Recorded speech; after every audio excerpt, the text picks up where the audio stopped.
Hello friends, welcome to hi fi knowledge. आज हम बात करने वाले हैं वैक्यूम बम के बारे में। तो चलिए शुरू करते हैं।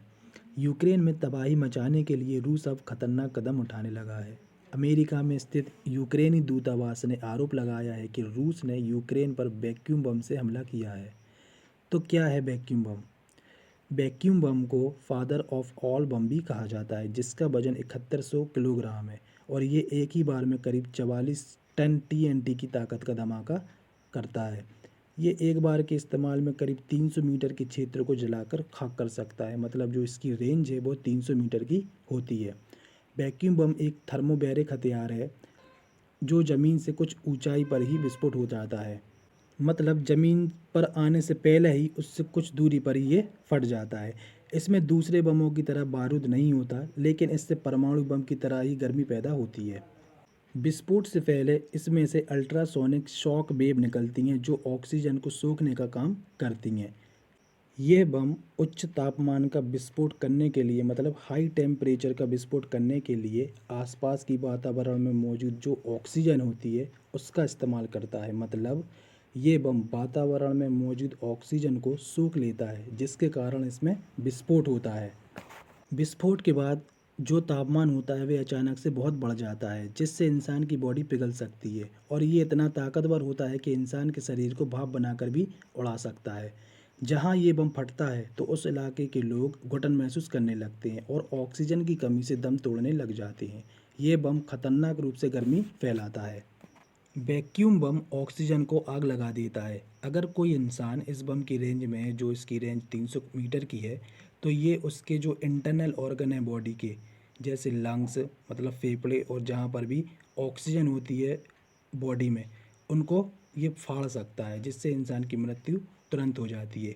लेकिन अगर कोई 100-200 मीटर की दूरी पर है, मतलब इसकी रेंज से थोड़ा दूर है, तो उसकी बहुत दर्दनाक मौत हो सकती है, क्योंकि ये ऑक्सीजन को जला देता है, जिससे इंसान की बॉडी में जहाँ ऑक्सीजन होगी वो बॉडी पार्ट जलने लगेगा, जैसे लंग्स, मुंह, नाक। इनके जरिए ये बम इंसान को अंदर से जला सकता है। लेकिन जिस बॉडी पार्ट में ऑक्सीजन नहीं है वहाँ बॉडी नॉर्मल फंक्शन करती रहेगी, जैसे इंसान का दिमाग नॉर्मल फंक्शन करेगा, और वहीं उसके लंग्स, उसकी अंदर की जो बॉडी है वो नाक मुंह के जरिए जल रही होगी।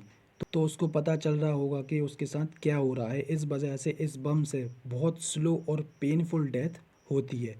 इसको यूएस इंटेलिजेंस रिपोर्ट में ऐसा बताया गया है कि आप जलते हुए फ्यूल की सांस ले लो, तो इस तरह का इसका एक्सपीरियंस होता है और इसका असर बहुत लंबे समय तक बना रहता है।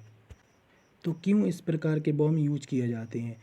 इनका यूज़ गोरिल्ला युद्ध में किया जाता है, क्योंकि गोरिल्ला युद्ध में छुपकर घात लगाकर मारा जाता है। अगर दुश्मन कहीं बंकर में या पहाड़ों में छुपा हुआ है तो उसको मारने के लिए इस तरह के बमों का इस्तेमाल होता है, क्योंकि जब ये फटता है तो ये वातावरण में मौजूद ऑक्सीजन में आग लगा देता है, जिससे छुपे हुए दुश्मन को भी मारा जा सकता है। क्योंकि अगर कोई कहीं पर भी छुपा हुआ है तो उसको ऑक्सीजन की ज़रूरत तो होगी सांस लेने के लिए। तो ये बम क्या करता है कि ये ऑक्सीजन में ही जो वातावरण में मौजूद है उसी में आग लगा देता है, जिससे इंसान फ्यूल की सांस ले लेता है, जिससे उसके जो इंटरनल ऑर्गन है वो जल जाते हैं और इंसान की मृत्यु तुरंत हो जाती है। 2017 में अमेरिकी राष्ट्रपति डोनाल्ड ट्रंप के आदेश पर अमेरिकी सेना ने अफगानिस्तान में वैक्यूम बम का इस्तेमाल किया था, और 2017 में ही रूस ने भी सीरिया में इसे इस्तेमाल किया था। अमेरिका के वैक्यूम बम को मदर ऑफ ऑल बम कहा जाता है। अमेरिका ने इसे 2003 में बनाया था। अमेरिका के जवाब में रूस ने फादर ऑफ ऑल बम के नाम से इसे बनाया था 2007 में। ये बम अब तक का सबसे शक्तिशाली गैर परमाणु हथियार है। यही वजह है कि इस हथियार को अंतर्राष्ट्रीय मानवीय कानून और जिनेवा सम्मेलनों के अंतर्गत प्रतिबंध किया गया है और इसका इस्तेमाल युद्ध अपराध माना जाता है। तो ये था वैक्यूम बम के बारे में। उम्मीद है वीडियो आपको अच्छी लगी होगी। वीडियो को लाइक, शेयर, कमेंट करें और चैनल को सब्सक्राइब करें। मिलते हैं अगली वीडियो में। Thank you.